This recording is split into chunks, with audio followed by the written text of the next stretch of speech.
Welcome once again to Breakfast Central. Of course, conversations continue this morning. According to Russia's Civil Aviation Authority, Russian mercenary leader Yevgeny Prigozhin was among the passengers of a plane that crashed in Russia, killing all 10 people on board. Now, according to recent social media reports, Wagner's private plane was shot down by Russian air defenses. Still unclear the exact details as to how the plane came down or what led to its being shut down.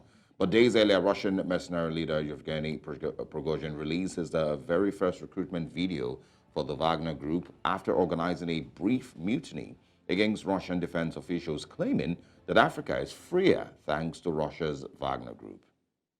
Pretty interesting turn of events. Of course, many questions that need to be asked, here in this situation is, what does this mean for the Wagner Group? Yes, I did see the video that apparently seemed like he was in Africa. Although we can't tell exactly when that video was shot. Yeah, exactly. There's that, but, I think I said it, initially that I always had the feeling that he was living on borrowed time after the mutiny or the coup. It was celebrated across the West as, oh, finally there's a coup in Russia and, Putin is scared and all of that. But it was, properly managed by Vladimir Putin.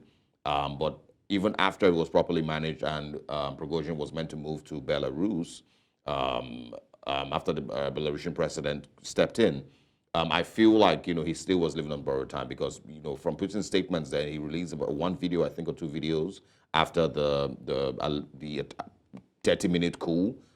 He said, that, treason would not be forgiven. That he asked him, do you forgive? Hard and stuff like that. Yeah. So I always felt that way. But it's not to say that if Prigozhin truly died in the plane crash, this is not also saying that it has anything to do with Vladimir Putin. It could also be, part of the crisis that has been going on with Ukraine. I do hope that the Russian government will come out and speak about it yet and let us know if it's.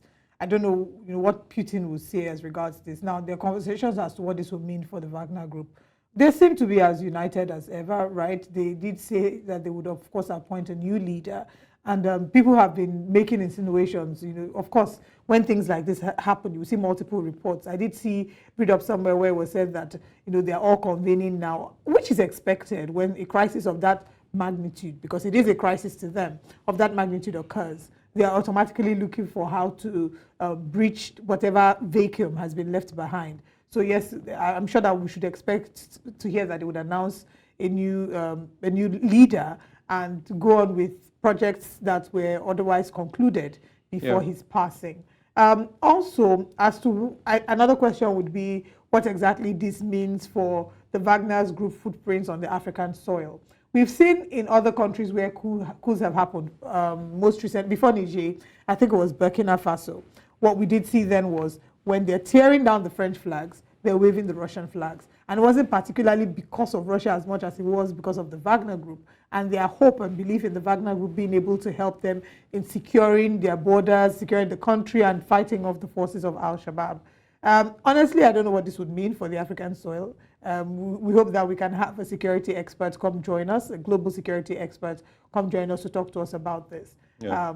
But a number of people said it wasn't surprising that this has happened. Yeah, like I said, I personally believe that he was living on borrowed time all this while, a dead man walking type of scenario. But at the same time, I'm not going to, then say, oh, definitely it has to be, the Russian government that must have shot down his plane or must have, killed him. There's also, of course, little details here and there that say that there was a second plane that is possible he was on the other plane, not on the one that crashed. So we're still seemingly just waiting for 100% clarification on what exactly must have happened. We may never get the truth, but we'll find it.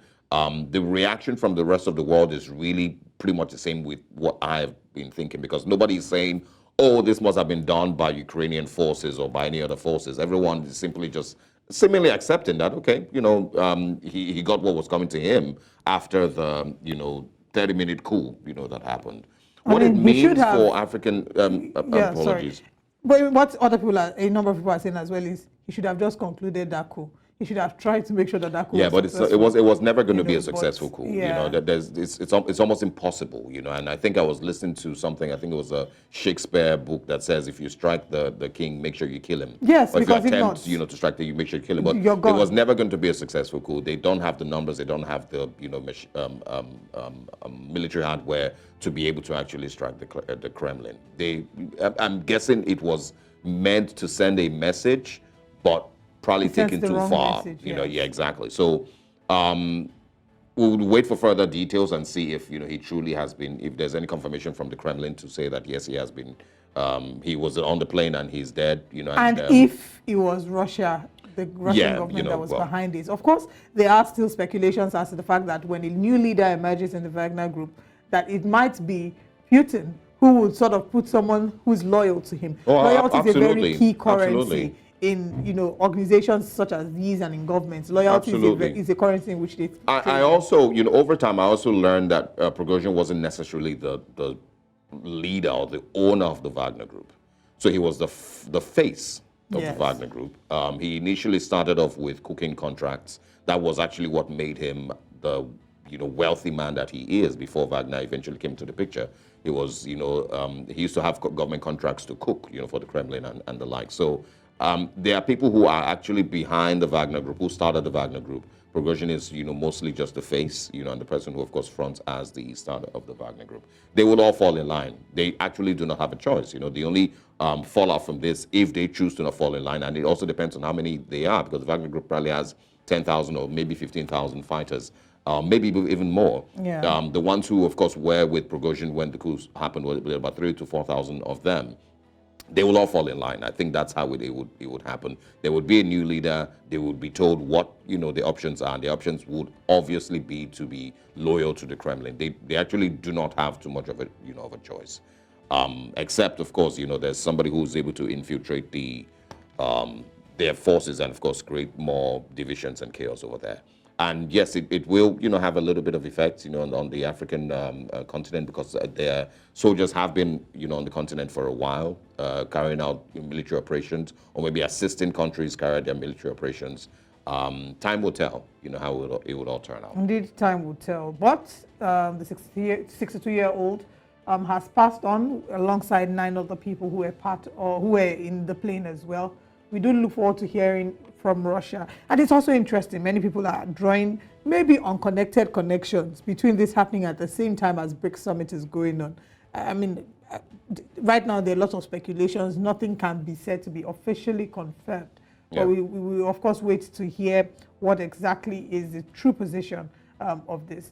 I just wanted to add that I honestly feel it's also a little confusing as to what happened post the coup. And why he then seemed to be, living freely, flying around. Because, if you were banished to Belarus, then what are you flying around, Russia for? What are you taking private jets trips out, here and there for? So there's a little bit of confusion. But, we would never, I mean, the best that we can get is what, the Kremlin allows you to know, or what the West allows you to know. And also what we can draw, the conclusions that we can draw from the bits and pieces that we know as to what happened with him and Vladimir Putin.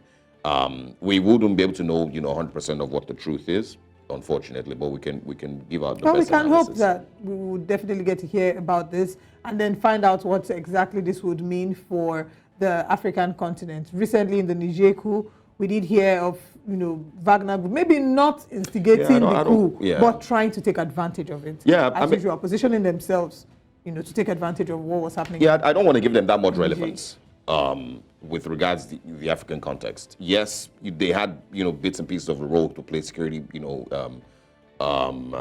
that they were doing here on the continent. No doubt, they were supporting the forces of some countries here. They were fighting insurgents. Yes, they did all of that. They gave support to certain leaders here that maybe could have been deposed if the Wagner forces weren't there. So there's little things that they were doing, but I don't want to give them that much relevance and say, okay, now that or give him that much relevance and say, okay, now that he's gone, it might be a crisis. There would be a new leader. There would be a new head of the Wagner Group. They would reconvene, get a new leader, and all the plans that they had pre his death, if the death is officially confirmed, like you say, the plans will continue as, the projects will continue as planned. Absolutely. But let's move away from what's happening in Russia.